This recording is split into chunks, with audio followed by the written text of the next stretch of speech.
Qu'est-ce qui peut nous empêcher de venir dans sa présence concrètement? Il nous prévient même des choses qui peuvent arriver. Tout se trouve dans la présence de Dieu. Et sans la présence de Dieu, sans son indication, sans ses conseils, on ne peut pas aller plus loin parce qu'on ne voit pas plus loin que le bout de notre nez. Le Seigneur aimerait tellement être notre partenaire journalier. Et souvent, on met Dieu à l'écart. On croit que Dieu, il est là dans les grandes affaires seulement, où on vient à lui quand on a un problème. Mais comme tu disais, Dieu est un Dieu relationnel. Et il est un Père pour nous, il est notre ami, notre appui. Et bien souvent, nous le négligeons, au lieu de le placer au centre de nos intérêts. Bien, bonjour à tous et à toutes, j'espère que vous allez bien par la grâce de Dieu. Bonjour Déborah. Bonjour David. Voilà, sans plus tarder, eh bien, je vais laisser la parole eh bien, à notre invitée d'aujourd'hui, qu'elle puisse eh bien, apporter la méditation, la pensée que Dieu a mis sur ton cœur. Merci. Merci à toi, bonjour à tous. Donc, nous allons lire le psaume 5, versets 2 à 4. Il est dit, prête l'oreille à mes paroles, Éternel, écoute mes gémissements, sois attentif à mes cris, mon roi et mon Dieu. C'est à toi que j'adresse ma prière. Éternel, le matin, tu entends ma voix, le matin, je me tourne vers toi et j'attends. Amen. Amen. Dans ces versets, Dieu nous invite. Je le vois comme une invitation. Pourtant, c'est encore David qui exprime ce qu'il fait et son intimité avec Dieu. Il exprime qu'il parle à Dieu, il gémit devant Dieu, il partage ses souffrances et il a cette relation avec Dieu où il sait que non seulement il va pleurer, il va prier, il va parler à Dieu. Donc, Dieu entend et Dieu écoute.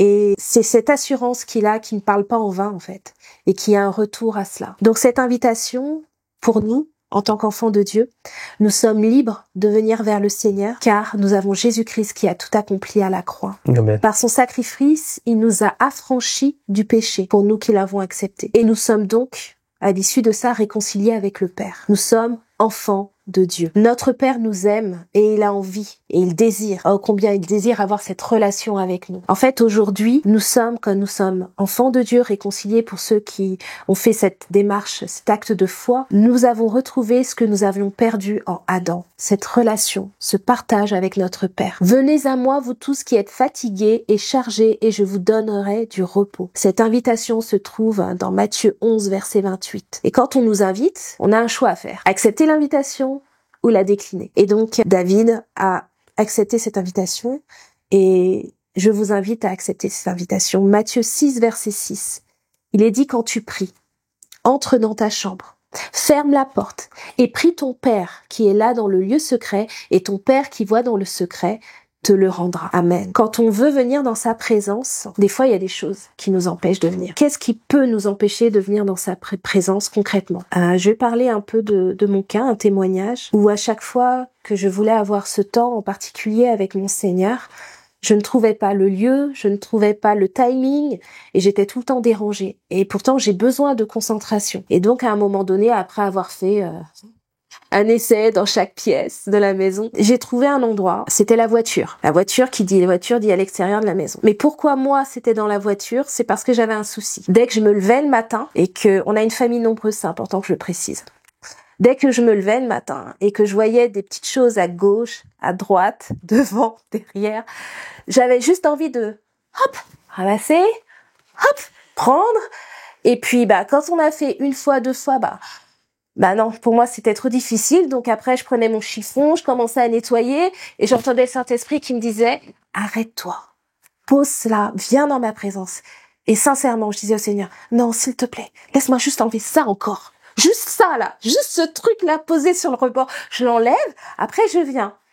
Et en fin de compte, l'un dans l'autre, petit à petit, c'est mal, mais petit à petit, je faisais éteindre cette voix parce que je voulais d'abord faire mon ménage avant de venir dans la présence de Dieu.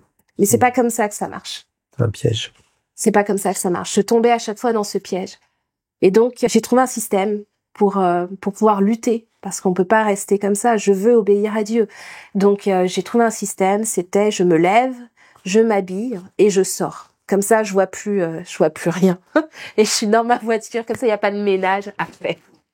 Et donc, c'était mon moment d'intimité avec le Seigneur. C'était dans la voiture. Donc, on sait que le Saint-Esprit nous appelle et je vous invite à accepter cette invitation parce que tout se trouve dans ce temps particulier avec le Seigneur. Tout se trouve dans ce temps particulier avec le Seigneur. Il nous donne la force, il nous renouvelle, il nous donne des choses à voir, des choses à comprendre, il nous prévient même des choses qui peuvent arriver. Tout se trouve dans la présence de Dieu.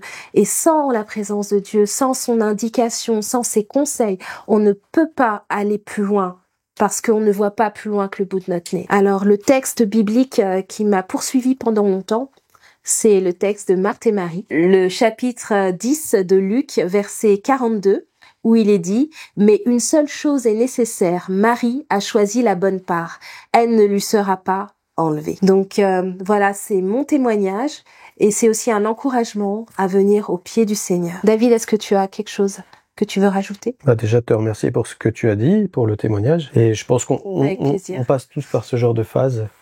Et c'est des phases parfois malheureusement qui essayent de nous rattraper même.